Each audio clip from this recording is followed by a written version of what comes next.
to speak truth. And he is unapologetic in speaking that truth. And that's why I am supporting Vivek. And that is why I am asking you to support Vivek. Sign up, pledge your support for Vivek today. Spend the 30 minutes at caucus to change the trajectory of America. It's now my honor to introduce my friend, longtime friend, Congressman Steve King. Once a congressman, always a congressman.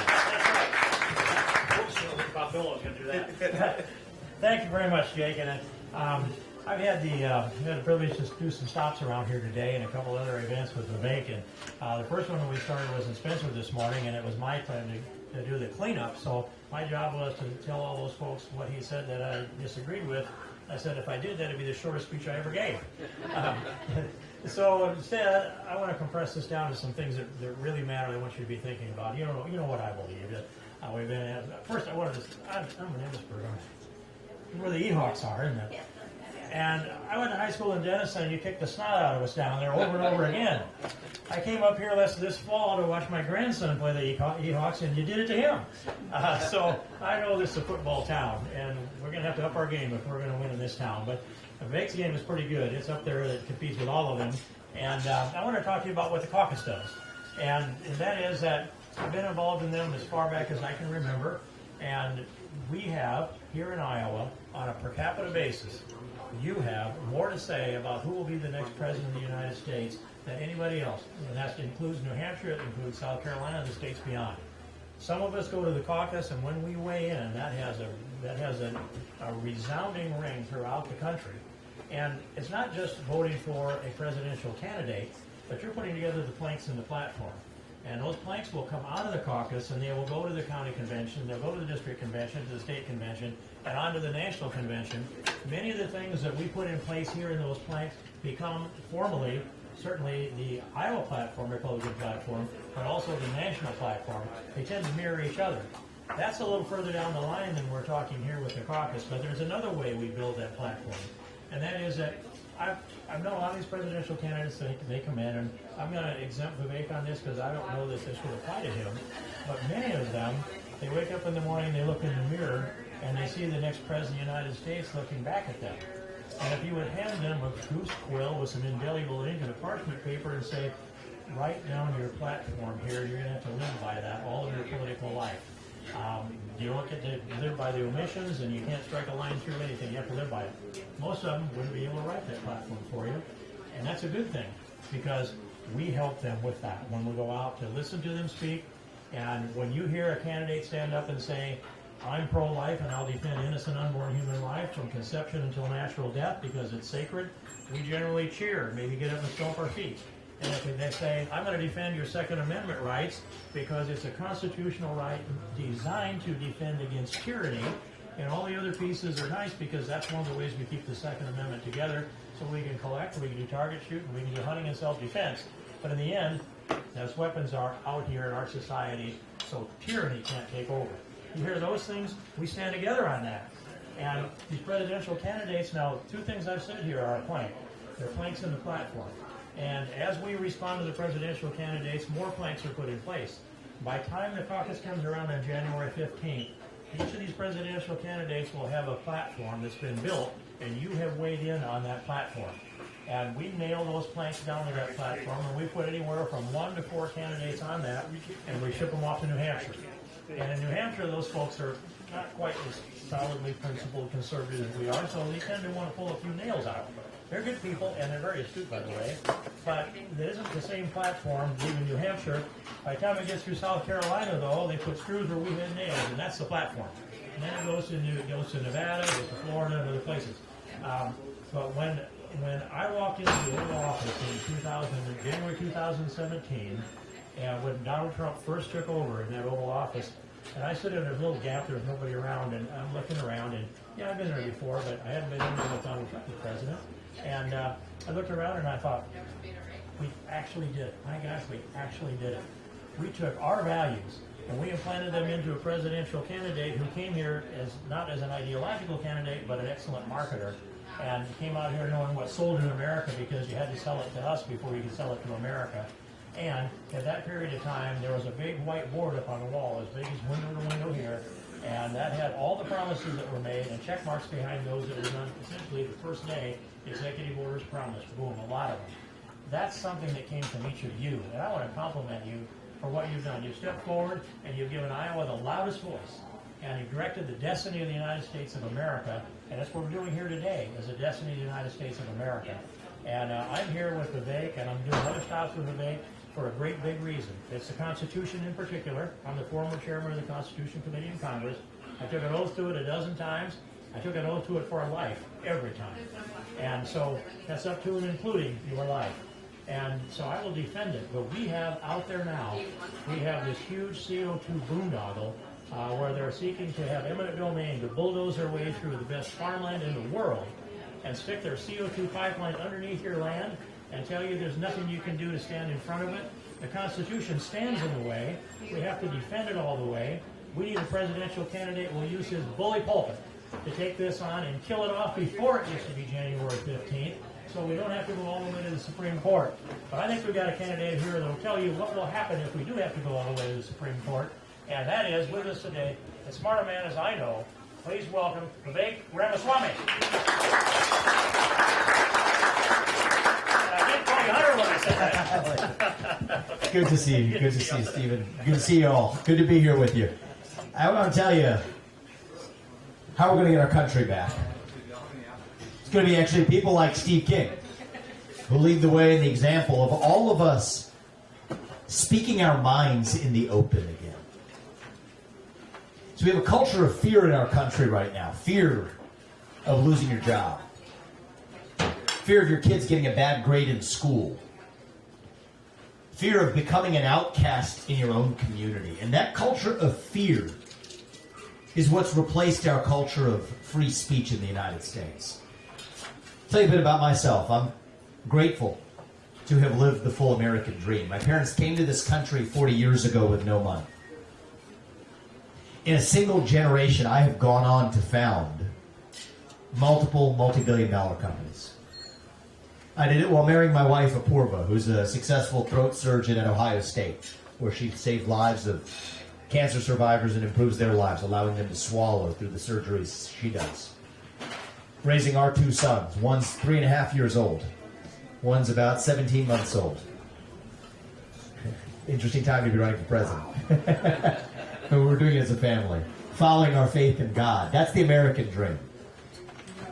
And I'm genuinely worried that American dream isn't going to exist for our two sons and their generation unless we step up and rediscover who we are as Americans. We're in the middle of a national identity crisis right now. Faith, patriotism, hard work, family. These things have disappeared, only to be replaced by new secular cults, really.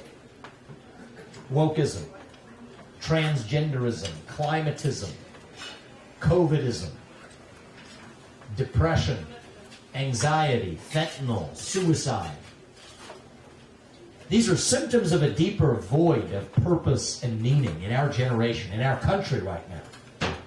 And what I see right now, and this is what pulled me into this race, is a Republican Party that I think has grown lazy.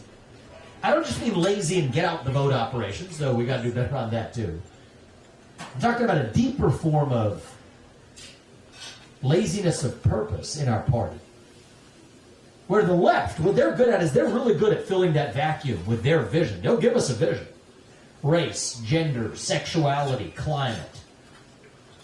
And we've gotten into this bad habit of throwing up our hands in the air and just complaining about their vision without offering an alternative vision of our own.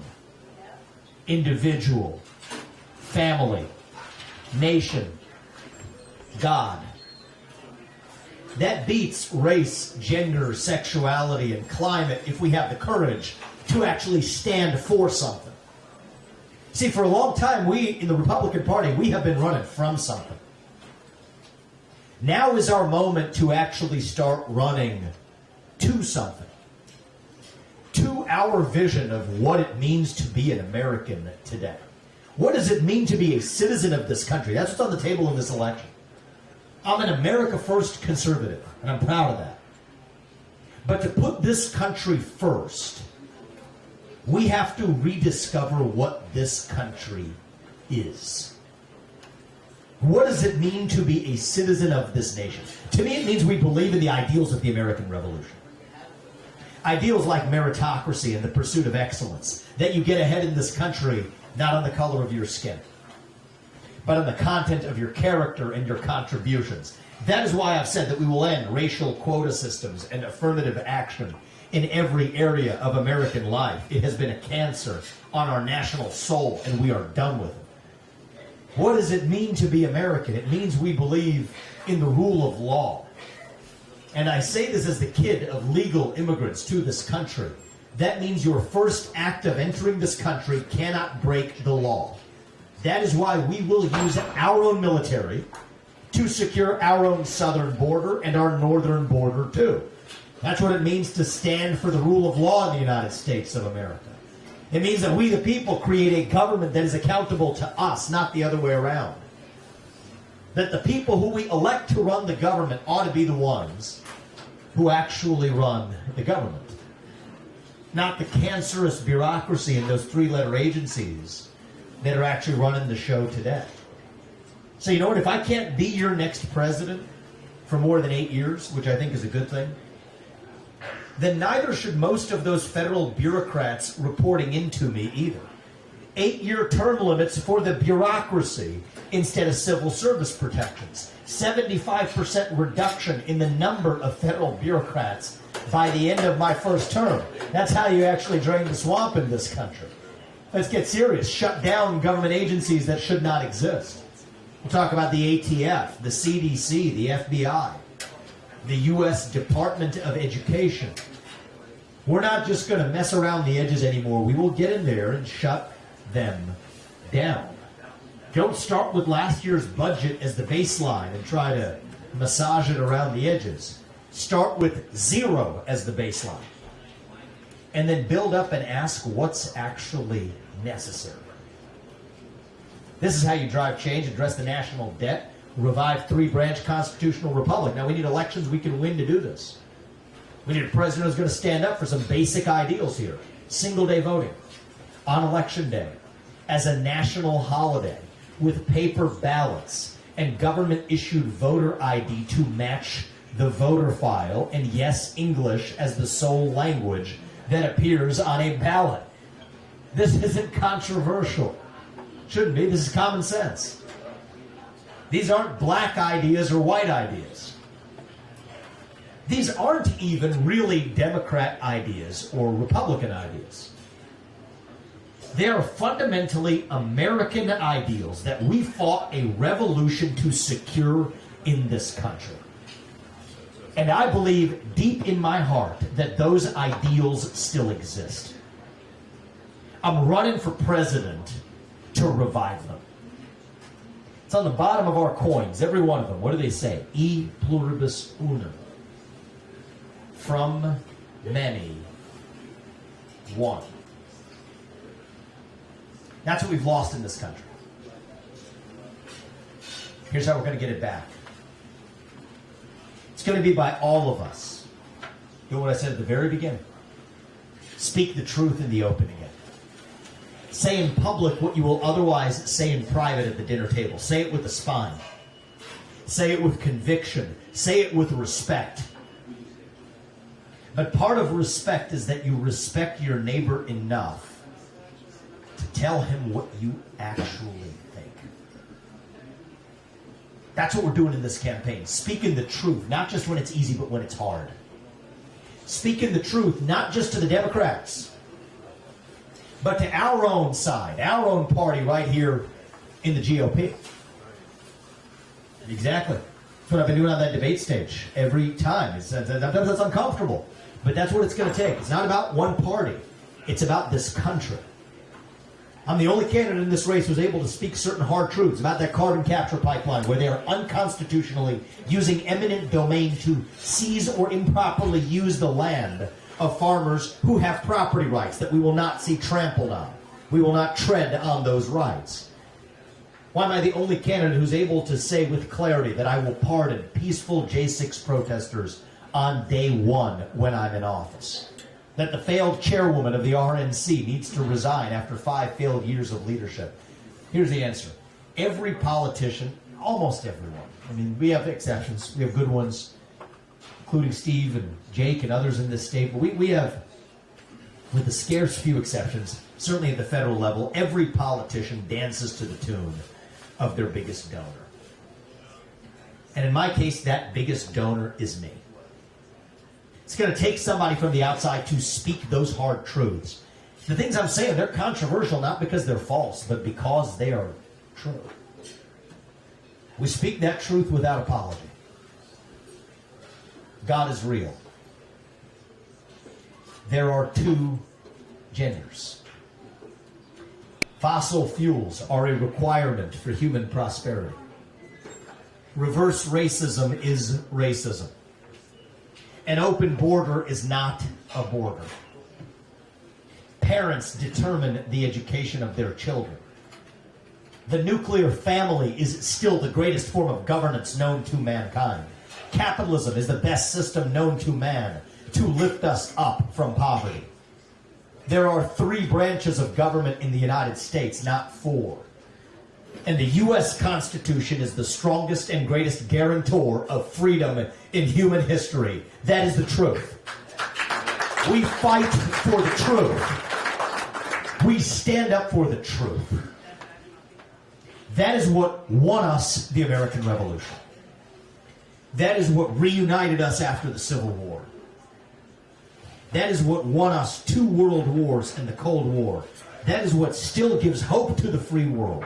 And if we can revive that dream over group identity and victimhood and grievance, then nobody in the world, not a nation, not a corporation, not a virus, not China, is going to defeat us.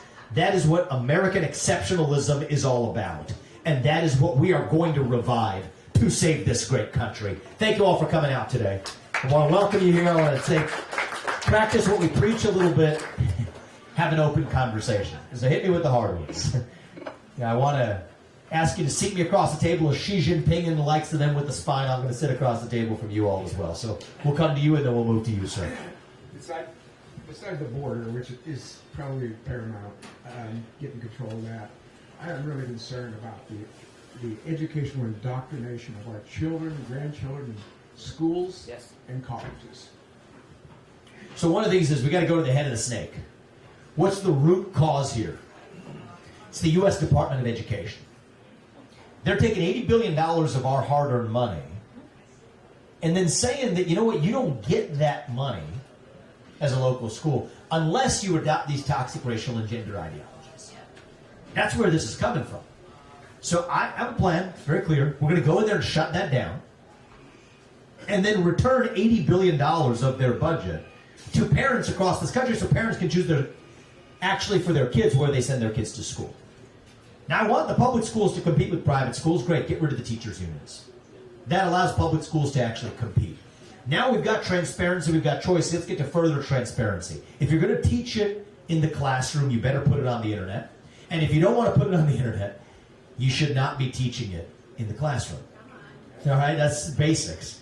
And then now we have decentralization, we got choice. Now we revive some real civic education in this country. I think every high school senior who graduates from high school should have to pass the same civics test that every immigrant has to pass in order to become a voting citizen of this country. That's not too much to ask. You got to have skin in the game to play in that game. 10-year-old girl came to one of my events yesterday. She scored 100 out of 100 on that civics test at the age of 10. Now here's the thing, she's homeschooled.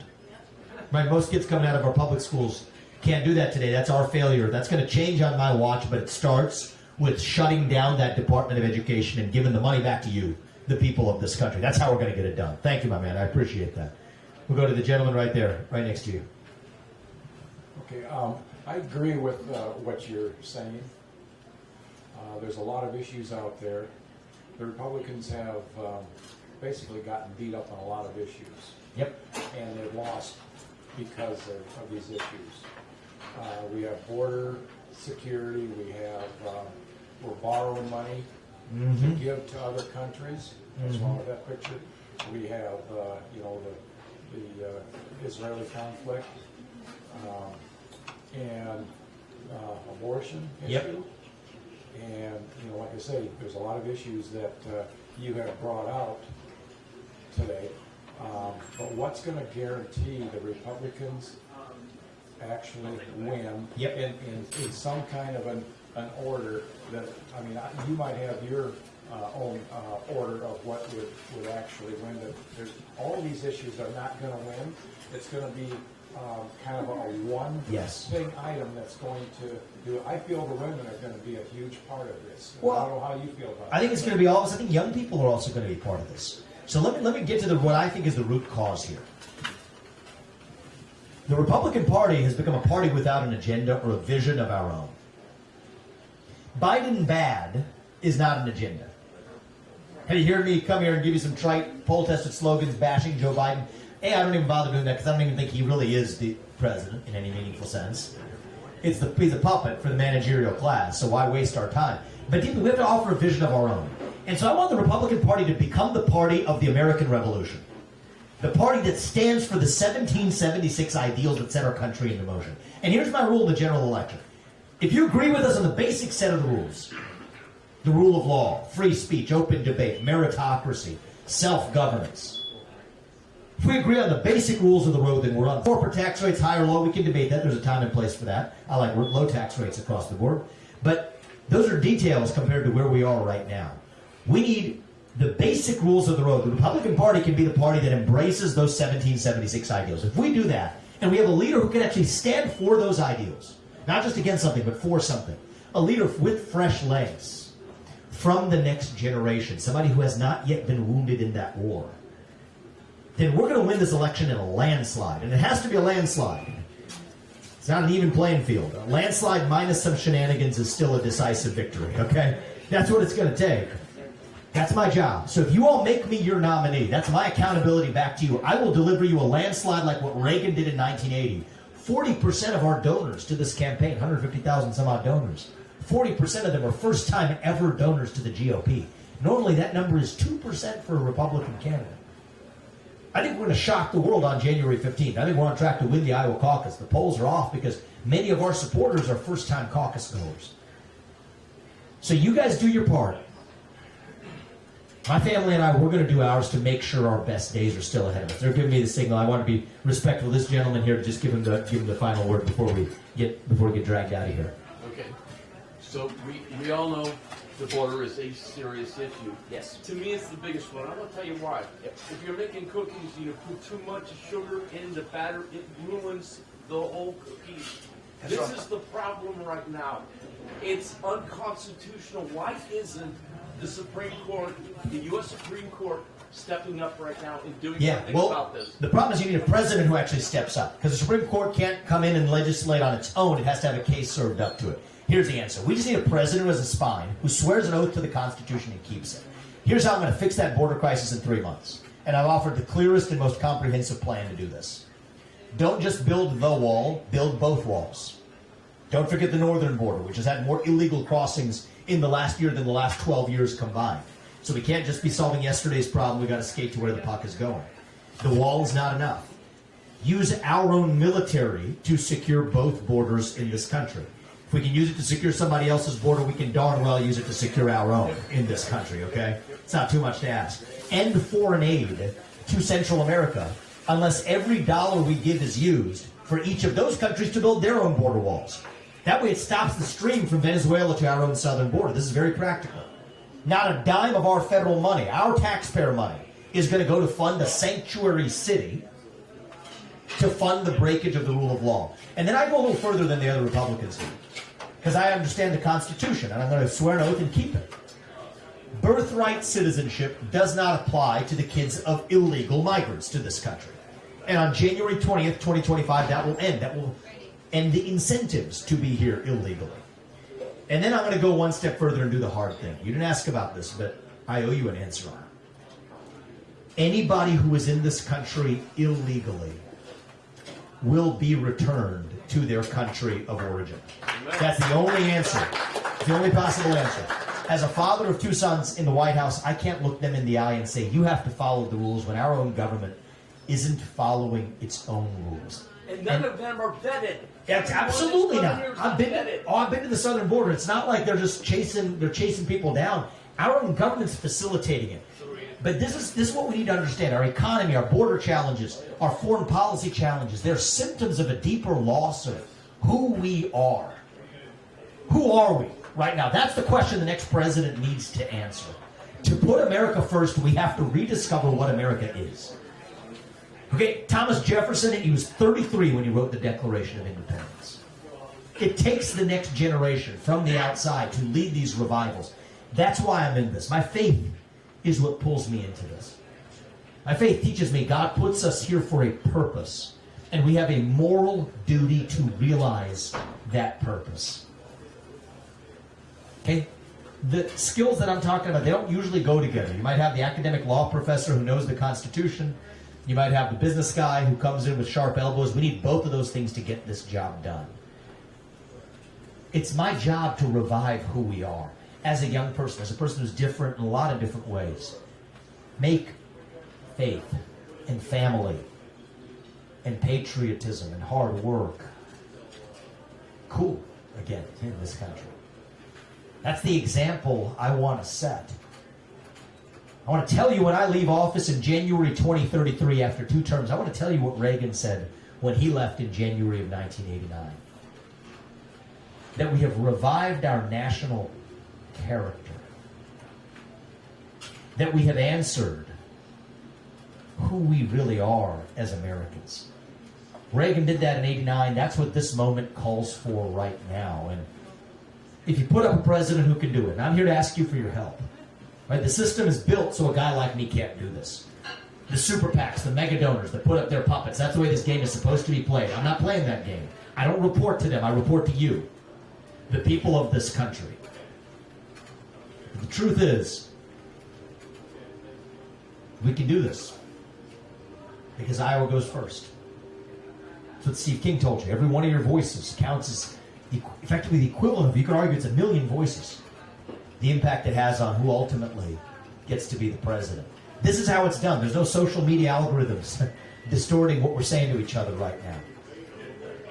I'm asking you for your help. Every one of you know 100 people in this community, including people who aren't here. Tell them about what we're talking about right here. Above all, 30 minutes of their time, of your time on January 15th to save this country. That's what we're asking for. But I'm asking for something deeper than that. I'm asking you and everybody you talk to reject this idea that we have to be a nation in decline. I see what you see, and it makes me every bit as angry. But I refuse to be a bystander watching this nation decay into nothingness as though we're at the end of the ancient Roman Empire. I don't think we have to be. It's a choice. What I see right now is, as a nation, we're really a little young, actually. Going through our own version of adolescence. How old are you, young man? 17. Figuring out who we're going to be when we grow up. And when you view it that way, it makes sense again, to me certainly. When you go through your adolescence, you go through that identity crisis. You lose your way a little bit. Maybe not you, but I can tell you for me, I did some stupid things. Most of us probably did. But we are stronger for it when we get to our adulthood on the other side. So no, I don't think we have to be that nation in decline. I think we can still be a nation in our ascent. Maybe even the early stages of our ascent. Maybe we're not even at base camp. On our way still to that shining city on a hill. That country where we will look our kids in the eye and mean it when we tell them that you get ahead in this country with your own hard work, your own commitment, your own dedication. And that you know what? You are free to speak your mind at every step of the way. That is the American dream. That is what we are running to. And with your help, that is what we're going to revive to save this great country. Thank you. Thank you for coming today. God bless you. God bless your families and God bless our country. I'm gonna stick around for a little bit. We can take a couple pictures till they drag me out. Okay, they're gonna be there. Nervous signs. 2 minutes. Where's our next event, Jake? If people want to come, we can tell them. Going all the way around this area today. Pocahontas. You know it well. Thank you. Thank you for Pocahontas next. So love to see you guys there. Yes, he is.